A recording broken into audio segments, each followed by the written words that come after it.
All correct. No secret passage. One corpse. Don't. I say, you're doing low. How about a drink? Steady your nose. A drink.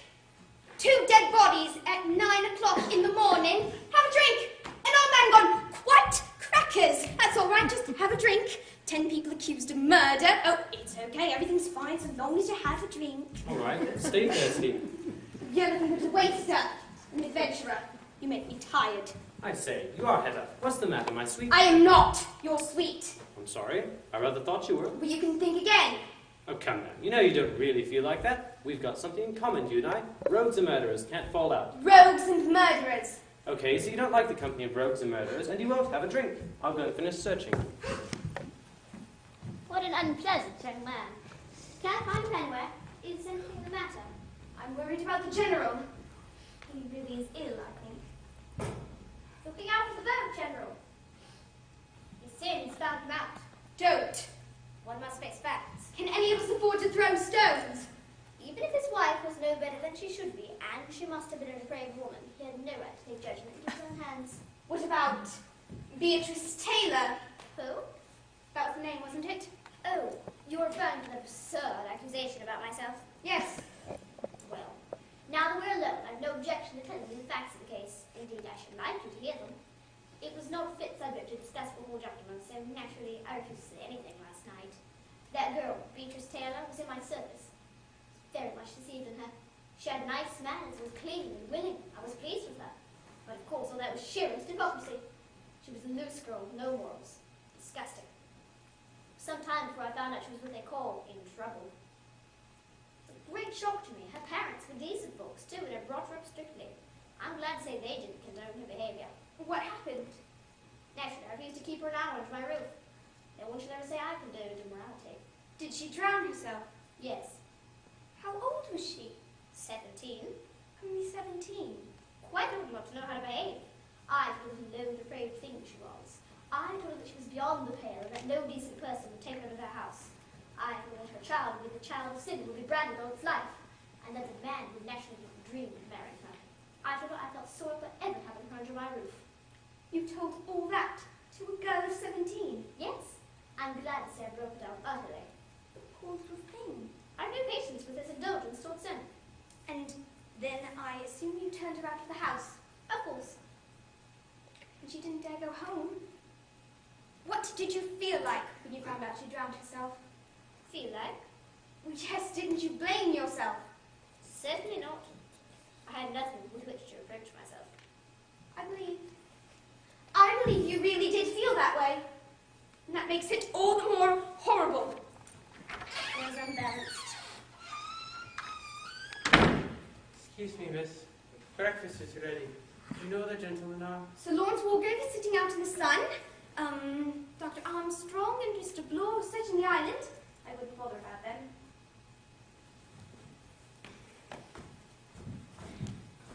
Shall we go in? I don't feel like eating. Breakfast is ready.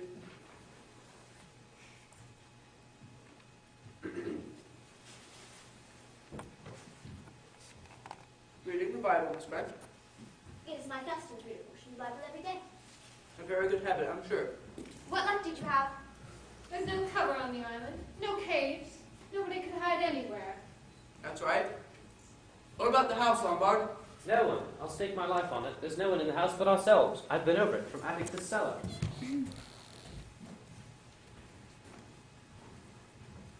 Breakfast is getting cold. Breakfast! Come on, Laura, you've been yelping for breakfast ever since we got up. Let's eat, drink, and be merry, for tomorrow we die. Or who knows, perhaps even today. You ought to be ashamed of such levity, Captain Lombard. Come on, General, breakfast. I say, sir.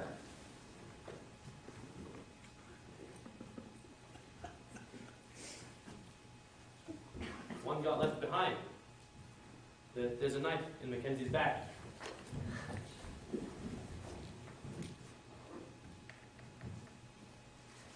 He's dead. But it can't be. Who could have done it? There's only us on the island.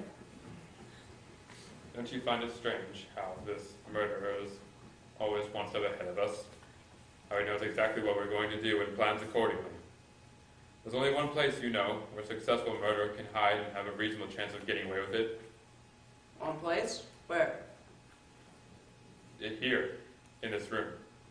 Mr. Owen is one of us.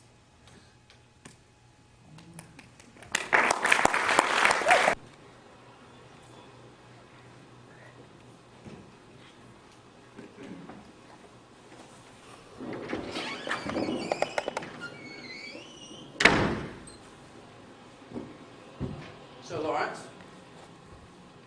Mr. Bloor, I wanted to get you alone. You were right in what you said this morning. This murderer is one of us, and I think I know which one. really? You ever hear of the Lizzie Borden case? In America, old couple killed with an axe in the middle of the morning. Turns out the only person who could have done it was their daughter, a respectable middle-aged spinstress. Incredible. So incredible indeed that they acquitted her, although they could find no other possible explanation. So your answer to the problem is Miss Evans Brennan. I tell you, that woman is as mad as a hatter. Religious mad. I tell you, she is the one, and we must keep an eye on her. I thought your suspicions were in a different quarter, though.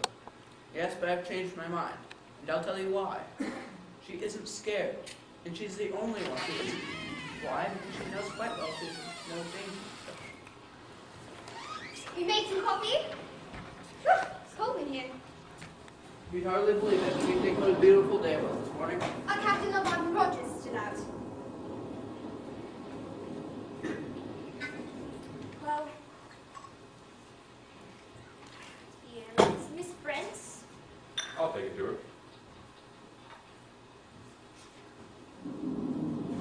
Here, Miss Brennan.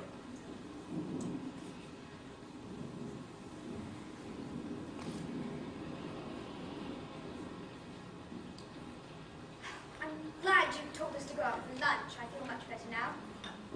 The board always adjourns for lunch. All the same, it's a nightmare. It seems as if it can't be true. In a moment, I would like to hold an informal court of inquiry. We may be able to eliminate some innocent people. You haven't got a hunch, have you, of any kind, Miss Clayborne? That would be a rather awkward question, Mr. Bloor, if she suspected one of us three. Oh, I'm sure it isn't any of you. If you asked me who I suspect, I would say Dr. Armstrong. Armstrong? Well, don't you see? She's had far and away the best chance at killing Mrs. Rogers. So it'd be easy for her to just give her an overdose of sleeping stuff. Yes, but somebody else gave her the brandy, remember?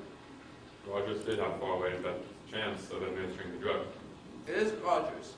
He wouldn't have the brains to fix up all this stuff, nor the money. Besides, you can see he's scared stiff. Something like a storm out there. Who did you think it was? Beatrice Taylor? Who? No hope of rescue till this dies down. Is that coffee? Good. I'm taking coffee now, you see. Such restraint in the face of danger is nothing short of heroic. I do not, of course, profess to be a weather prophet, but I highly doubt that any boat can reach us in under 24 hours, no matter our flight. The wind has to go down, and even then, the sea has still to go down. Is anyone a swimmer? Would it be possible to swim to the mainland? It's over a mile, and in this sea you'd be dashed to the rocks and drowned. Drowned. Excuse me, Mrs. Brennan. After dinner nap. It is cold in here. I can wait 5 if you like, miss. Oh yes, that would be grand. Very sound scheme, Rogers. Do any of you know what the top back from carton is? Really, Rogers, are you getting bats too? Yes, sir. Scarlet oil silk. It's missing. Anybody seen a scarlet oil silk curtain? No good, I'm afraid, Rogers. It's fine, sir. I only wondered as it was all. Everything on this island is odd. I'll get some notes for some wood for the fire. Oh, do you think you had some coffee? I'll go and see. Rogers! Rogers. What's become of Armstrong? She went up to her room to rest. Somebody's probably battered on by now. I hope she had the good sense to bolt the door. It won't be so easy now that we're all on our guard. I wouldn't be too optimistic, Mrs. Bloor. In a moment, I'd like to propose that we all adopt certain precautions. Against who? Against each other. We are all in grave danger. Of the 10 of us that have come here, 3 are definitely clear. leaving 7 little soldier boys. One of whom is a bogus little soldier boy. Exactly. Well, in spite of what Miss Claythorne said just now, I said that you, Sir Lawrence, and Dr. Armstrong are above suspicion. She's a well-known doctor, and you're known all over England. That proves absolutely nothing, Mr. Bloor. Doctors have found that before. So, judges. So, policemen. Here, here. Well, does he want some coffee? Oh, he'd rather make himself a nice cup of tea. Oh, do you think Dr. Armstrong would like some? I'll take a cup up. I'll take it. I don't know if she'd permit you, Captain Longclaw. Might be afraid of your revolver. Yes. About that revolver. What about it? I'd like to know why you brought a revolver down here on what was supposed to be just a little social visit. You do you? I've led a rather adventurous life. I've gotten into the habit of taking a revolver about with me. I've been in a bit of a jam once or twice, and it's a pleasant feeling to have a gun handy. We don't carry them. Now then, I want the truth about this gun. What a suspicious fellow you are, Bloor. I know a fishy story when I hear one. It's about that revolver. I'd like to hear what you've got to say. Oh well, I got a letter asking me to come down here as the guest of Mr. and Mrs. Owen. It would be worth my while. The writer said he'd heard I've got a reputation for being a good man in a tight place. There might be some danger involved, but I'd be all right if I kept my eyes open. I wouldn't have fallen for that. Well, I did. How I was bored back in this tank country. It was an intriguing proposition, you must admit. Too vague for my liking. That was the whole charm. It aroused my curiosity. Curiosity kills the cat. Yes, quite. That's a tall story. If it's true, why didn't you tell it to us last night? He might have thought this was exactly the emergency for which he had been prepared. Do you think it is? I hardly think so. It was just Mr. Owen's little bit of cheese to get him into the trap with the rest of us. He must have known him well enough to rely on his curiosity. If it's true, he's a wrong one, that man. I wouldn't trust him a yard. Are you such a good judge of truth? We must get out of here. We must before it's too late. One thing we mustn't do is give way to nerves. I'm sorry.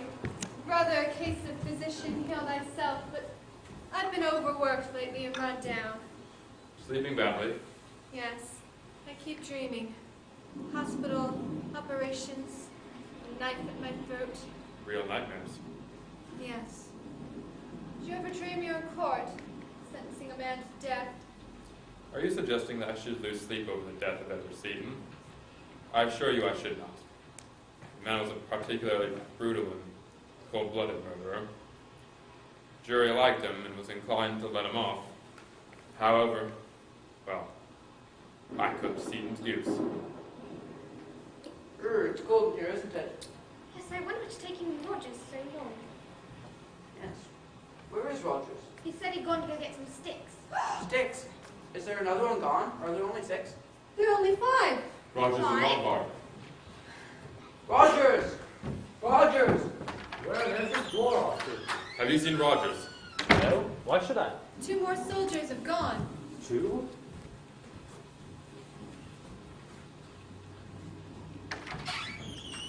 Well, In the scullery. is he? Oh yes, he's quite dead, all right. One chopped himself in half, and then there were 6. Stop it, Vera. Stop it. She'll be all right. What next, boys? Bees? Do they keep bees on the island? Well, that's the next verse, isn't it? 6 little soldier boys playing with a hive. A bumblebee stung one, and then there were 5. The bumblebee stung one. We all look pretty spry. Nothing wrong with any of us. Unless...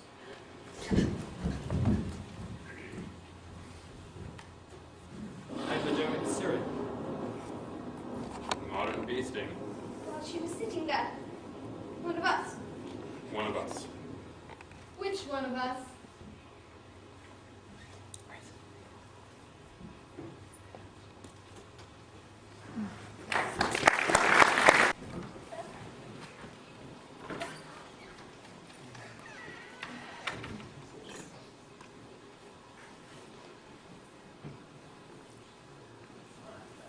Five little soldier boys sitting in a row, watching each other, waiting for the blow. New version, up to date. I hardly think this is a moment for facetiousness. Have to relieve the gloom, darn that electric plant running down. Let's play a nice round game. How about inventing one called Suspicions? A suspects B, B suspects C, and so on. Let's start with Blore. It's not hard to guess who Blore suspects. It sticks out a mile. I'm your fancy, aren't I, Blore? I won't say no to that. You're quite wrong, you know. Abstract justice isn't my line. If I committed murder, there would have to be something in it for me. All I say is that you've acted suspiciously from the start. You've told 2 different stories now. You came down here with a revolver and you said you lost it. I have lost it. That's a likely story. Well, what do you think I've done with it? I suggested myself that you should search me. Oh, you haven't got it on you. You're too clever for that, but you know where it is. You mean I've cached it away somewhere, ready for next time? I shouldn't be surprised. Why don't you use your brains, Blore? If I wanted to, I could have shot the lot of you by now. Pop, pop, pop, pop. Yes, but that's not the big idea. That is. The crazy touch. I'm sane enough. The doctor says there are some lunatics who never know were lunatics. That's true enough, I'd say. We can't just sit here doing nothing. Surely there is something we can do. We lit a bonfire. I'm afraid it's a matter of time and patience. Once the wind goes down, then we can light a bonfire or heliograph or signal. Only a question of time. Time. Ha ha ha! We can't afford time! We shall all be dead! The precautions we have all adopted will be adequate, so long as we stay within sight of each other. The tragedies that have happened cannot and will not reoccur. So long as I say we stay within sight of each other, we are safe. I tell you, we shall all be dead. All but one. He'll think of something else. He's thinking that. Poor Louise. What was her name? Please? Was it nerves made you urine, Doctor? No. Drink. He used to be a heavy drinker. I was drunk when I operated. Quite a simple operation. My hand shaking all over the place. I can remember her now. Big, heavy, countrified woman. And I killed her. So I was right. That's how it was. The sister knew, of course. She was loyal to me, to the hospital. I gave up drink. Gave it up altogether. Went in for a study of nerve diseases. Very successfully. 1 or 2 lucky shots. I worked with 1 or 2 important women, and they told their friends for the last year or 2 I've been so busy I've hardly known which way to turn. Up to the top of the tree. Until Mr. Unknown Owen. And down would come Cradle and Doctor and all. Will you stop your sneering and joking? Armstrong, Longboard, we haven't time to quarrel. That's okay by me. I apologize. It's this darn inactivity that gets on my nerves. Just so long as we stay within sight of each other, we are safe. Safe? You're very silent, Vera. There really isn't anything to say. I wonder what time it is. It's this awful waiting. Waiting for the hours to go by, and yet whether they may be alive. What time is it? 8:30. That orb. Pretty awful like this. How are the candles holding out? There's a whole packet of them. Storm's dying down a bit. What do you think, sir?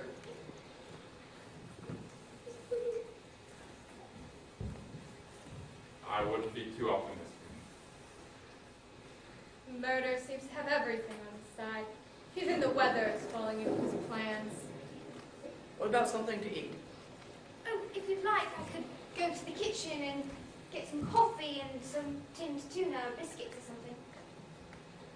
Oh, but you four will stay here. That's right, isn't it? Not quite. It might be inadvisable for any of us to eat anything you prepared out of our sight. Oh, you don't like me, do you? It's not a question of likes or dislikes. There are very few tricks that will get past you, Sir Lawrence. You know, you won't be offended at my saying so. You're my fancy.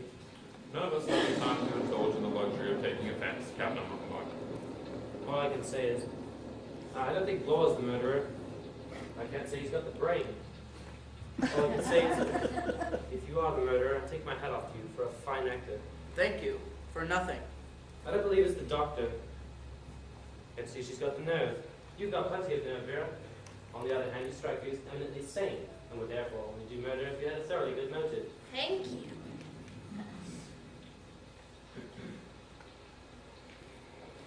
I've thought of something. Splendid. Animal, vegetable, or mineral?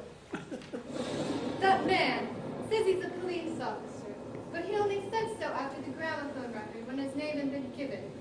Before that, he was pretending to be a South African millionaire. What if the police officer is just another impersonation? What do we know about him? Nothing at all. He's a policeman, all right. Look at his feet. That's enough from you, Mr. Lombard. Well, now we know where we are. Miss Claythorne suspects you, Doctor. Oh, yes. Haven't you seen him shoot a dirty look from time to time? It all looks like quite prickly.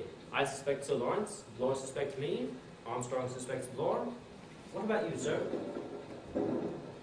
Quite early today, I formed a conclusion where all the evidence pointed unmistakably to one person. I'm still the same conclusion. Which one? Well, no. It would be inadvisable to say this person's name. Inadvisable in the public interest. Exactly. Oh well, what about the food idea? No.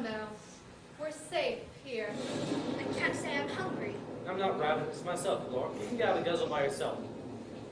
I tell you what, suppose I go and bring in a tin of biscuits. Good idea. Oh, Laura. Okay. An unopened tin, Laura.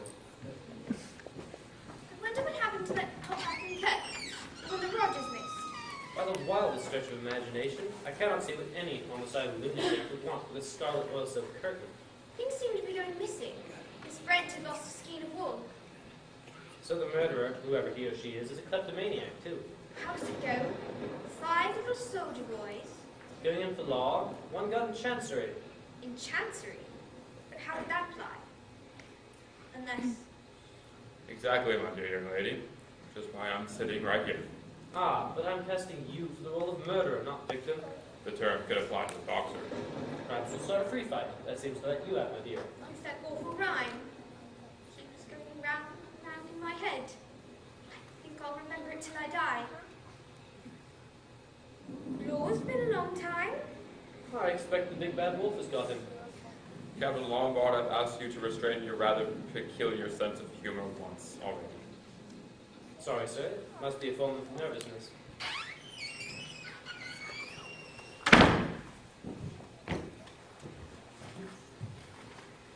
Search him. No, thank you. Oh, now you've had no dinner. I couldn't eat anything. I warn you, Laura will wolf the lot. I don't see why you need to be so funny about it. Starving ourselves won't do us any good.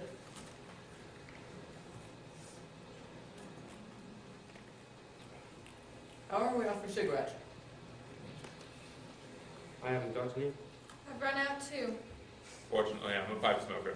Oh, I've got a whole box upstairs if you'd like me to go and fetch them. But, make sure you all stay here. Not bad, these biscuits.